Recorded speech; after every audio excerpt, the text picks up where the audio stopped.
Hi, and welcome to Steam Powered Family. Today we're doing a really neat experiment that's very quick and simple, creating a cloud in a jar.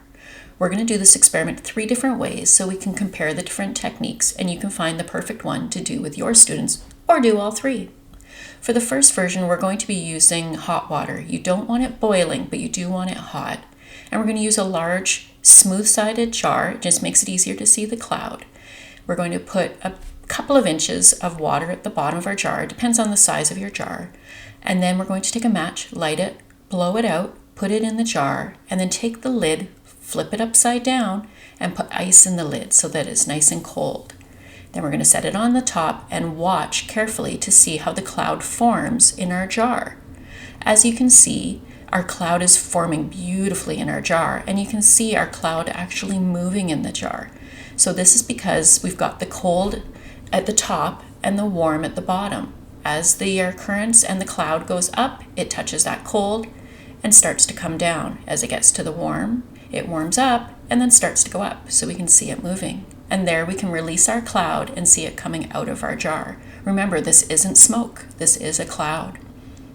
For this next version, we're using our warm water again, and we're going to use an aerosol. You can use a hairspray, or we used a air freshener aerosol spray that we had on hand. This we found did make the cloud. You'll see it does start to form, but it isn't as thick as it was with the smoke. So what we're doing with both of these techniques is we're making condensation nuclei. We're doing that with either the smoke or the aerosol particles, and it gives something for the cloud particles to form around. So that is what we're looking for in this experiment. On the website, we have even more explanations of how clouds form and how all of this science works. So that is 2 different techniques you can use. Now we're going to try a third one. We need a smaller jar that will fit a balloon. I had to go to a smaller jar so it would fit my balloon. If your jar fits, that's great. We're going to use just barely warm water in this one. We don't want hot water with this one at all. We're still going to add our match so that we've got our condensation nuclei. And now, because this one's harder to see, you're going to take a flashlight and aim it at the side. And we're going to create clouds using air pressure. So you can see here, as I press down and increase the pressure, the clouds disappear. But then when I release, the cloud forms. This is a great way to explore in weather science how air pressure affects cloud formation all around us every day. We often talk about how we can feel air pressure changes outside. Now we can see how that will be affecting cloud formation. This is such an easy experiment to do and a wonderful addition to any weather science unit studies that you're doing with your kids.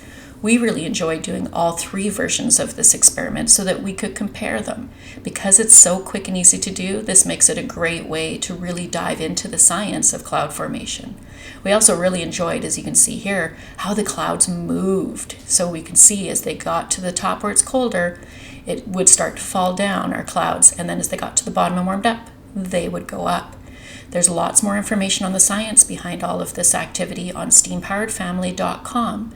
I invite you to visit and learn more about this experiment. Plus, you can find many more science experiments and STEM activities that you can do either at home with your kids or in the classroom with your students.